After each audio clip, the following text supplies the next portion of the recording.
Добрый день. Тема этого видео — вред от медитации и противопоказания. Тема на самом деле очень серьезная. И давайте ее разберем, разложим ее по полочкам. Начну, наверное, с того, что с противопоказаний. И первое, что хочу сказать, то что многие думают, то, что медитация такая простая, лайтовая практика. Сидишь, закрыл глаза, ничего не делаешь, молчишь там 5, 10, 15 минут, час времени, ничего не происходит. Но это не так. Происходит много что. И у нас меняется восприятие. И то, что было до медитации, никогда не будет то, что будет после медитации. То есть у нас меняется само именно восприятие всего, что нас окружает, и самих себя. Это как философия, то, что нельзя прожить секунду, которая была, грубо говоря, там секунду назад. Мы все равно изменяемся, и происходит работа. Работа различная. Работа над собой, работа над психологическим состоянием. Это, кстати, очень много на самом деле зависит также от качества медитации. Можно просто просидеть 20 минут и постоянно думать о каких-то мыслях, либо качественно медитировать. И от этого зависит именно количество изменений, которые в нас произойдут. В принципе, наверное, понятно, о чем я говорю. И теперь предлагаю вернуться к противопоказаниям. То, что изначально я говорил про медитацию, легкая такая практика, ничего не меняется, медитировать можно всем, на самом деле не так. Противопоказания такие, как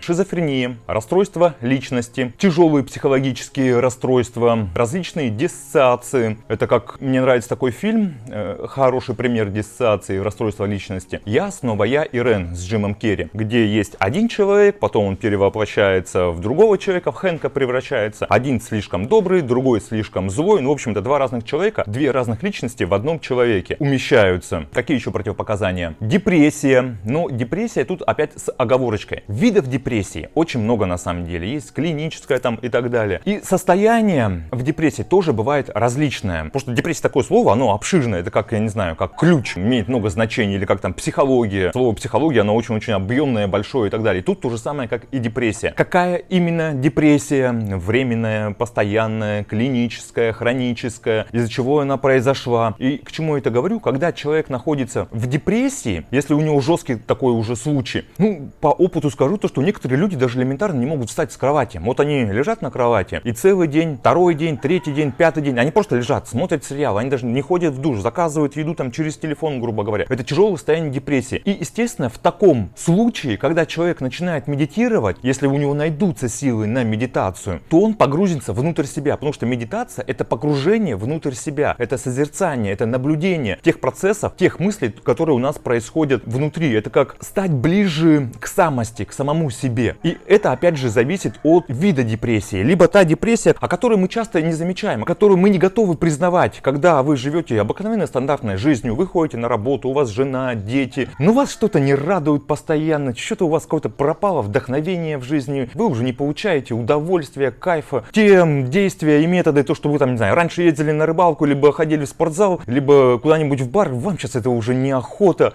То есть это опять же виды депрессии. И тут вы, когда погружаетесь опять в самого себя с помощью медитации, может всякое, мы не знаем, что, у каждого, все люди индивидуальны, и это только зависит от конкретного человека, что там находится внутри. Что-то может всплыть то, что мы прятали, что мы в себе не признавали. Это как есть персона, есть эго, есть тень. Что-то может выйти из тени, и мы просто не будем к этому готовы. Мы не сможем пережить это состояние. И, возможно, ухудшение депрессии именно вот на такой вот почве. Но, опять же, это все индивидуально. И, во-первых, когда люди начинают медитировать, там от 5 минут медитации, все, что я сейчас перечислил, все плохие факторы, очень-очень тяжело этого добиться. И человека, когда там большая депрессия, глубокая депрессия, ему не до медитации, когда у человека раздвоение личности, когда у человека шизофрения, ему тоже не до медитации. И тут тоже нужно быть реалистом. Там, если у вас, не знаю, болит зуб, нужно идти к стоматологу, а не пытаться вылечить его с помощью медитации. Человек, у которого диссоциация, ему, опять же, не до медитации. И он не сможет уйти в себя, погрузиться в самого себя. Это будет очень-очень тяжело, будет очень много сопротивлений там и так далее. Это, опять же, это отдельная история. И еще вред медитации заключается для тех, кто страдает инфантилизмом. Сейчас я объясню, что я имею в виду. Это когда люди думают: так, вот там Света Иванова в Инстаграме медитирует, постоянно все это показывает, сама живет в Дубаях, зарабатывает миллионы. Или когда человек думает, там, Иванов Иван Иванович: так, я живу в Новосибирске, мой шеф ездит на Порше, он сказал то, что он иногда медитирует, и начну-ка я тоже медитировать. Там, в первом случае тоже, начну-ка я тоже медитировать. Я хочу зарабатывать миллион в месяц, я хочу себе Porsche Cayenne, я хочу уехать жить в Дубае, либо в Америку, либо там в Турцию куда-нибудь. Все же дело в медитации. Я хочу, чтобы у меня открылся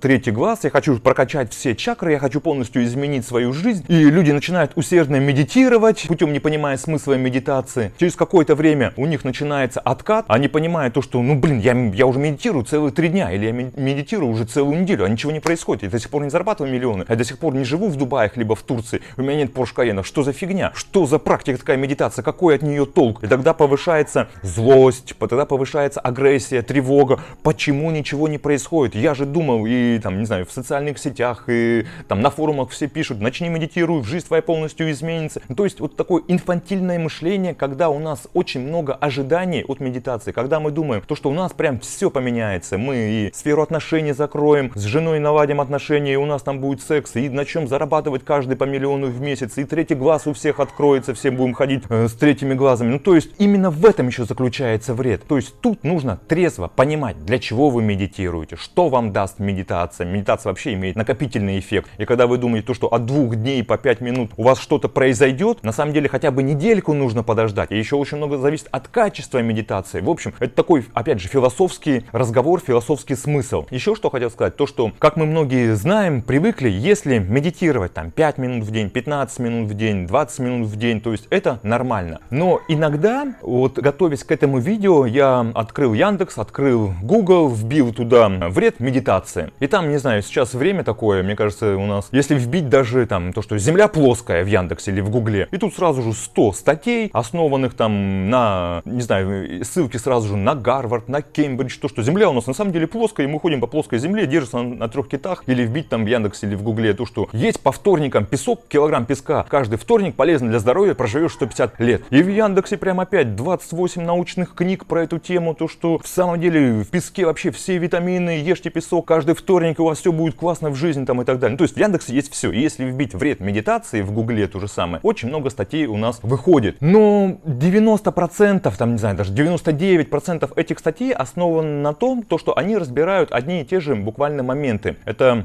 момент такой называется «темная ночь души» у Юнга. Сейчас объясню, про что я. Это когда человек теряет смысл в жизни. Это когда человек теряет ценности. Ну, не только ценности, это сейчас так абстрактно говорю. На самом деле это очень большая тема. Разобрать темную ночь души, что же это такое. И когда она наступает, и наступит ли она вообще у человека, нет. Когда человек теряет фундамент под собой, когда человек теряет опору. То, что он раньше думал вот так, оказывается по-другому. На что он раньше надеялся, у него были какие-то убеждения, а это теперь по-другому становится. И мир как будто бы стал другим, и все стало другим, все, возможно, потеряло ценность. Это вот называется темная ночь души. Сейчас не будем об этом, а вернемся к тому, то, что, в общем, если вот на ретритах, на випассанах, которые там я много раз посещал, на различных курсах, когда вы медитируете по 8 часов в день, и не один день, 3, 5, 10 дней, и тогда это реально такое вот серьезное погружение в самого себя. И вот во время таких вот ретритов, випассан, когда вы очень много в день медитируете, тогда может настать это состояние, темная ночь души по Юнгу. Это когда вы погружаетесь настолько глубоко в себя, вы когда настолько далеко отстраняетесь от окружающего мира, вы не смотрите телефон, вы целый день медитируете, занимаетесь йогой, вы постоянно в себе. И вы встречаетесь с тем, что у вас есть глубоко-глубоко внутри себя. Это, возможно, не только хорошие чувства, эмоции, это и плохие чувства и эмоции. Это то, что вы прячете в тени. Это у каждого из нас есть. И это, опять же, нормально. Мы живем в таком мире, где не только счастье, не только любовь, не только радость и так далее. Но есть и противоположные чувства. Есть черное, есть белое, есть страх, злость, агрессия, есть там другие чувства и так далее. И, возможно, некоторые из них мы в себе подавляем. Некоторые из них, эти вот чувства, я имею в виду плохие, мы не хотим их показывать, но мы в себе их находим и боимся их проявить. И вот во время вот таких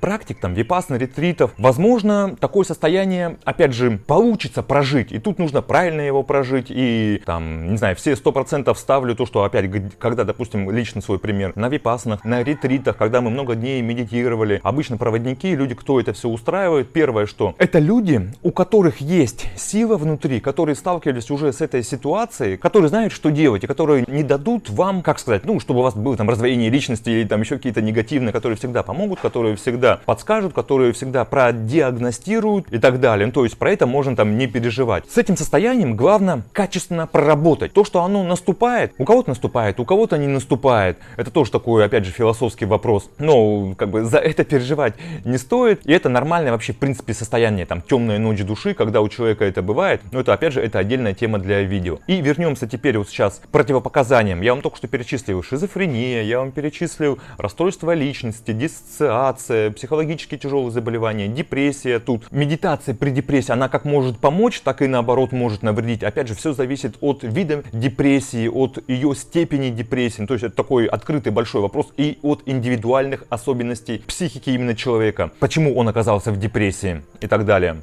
И что еще, что хотел сказать, то что в медитации мы наблюдаем различные чувства и эмоции, которые у нас возникают. Ну, допустим, человек там, не знаю, едет по МКАДу, его кто-то подрезал, у него плохое настроение, у него злость, агрессия, там, не знаю, эмоции, еще там значок загорелся на машине, на Ауди, то, что ему нужно срочно поменять колодки, а у него кредит, а у него семья, дети, у него денег нету, он приехал на работе, рассчитывал на премию, а у него шеф ему сказал то, что извини, ты выполнил такой проект на 50 миллионов рублей, но у нас сейчас денег нет, и мы тебе подарим кружку с надписью там «Лучший работник» на этой кружке. И человек, когда получает эту кружку, если до этого он всю свою жизнь как-то подавлял в себе чувства, эмоции и так далее, он не выражал агрессию, не мог говорить «нет», он не мог ставить границы, и после всего этого он с этой кружкой «Лучший работник месяца» без денег едет домой, а ему нужно машину там ремонтировать, колодки эти менять, денег у него с премией нету ничего. И после этого всего он начинает медитировать, и тогда, естественно, у него начинают подниматься все эти вот плохие, ну как сказать, плохие, опять же, нет хороших, плохих чувств. Все чувства, они чувства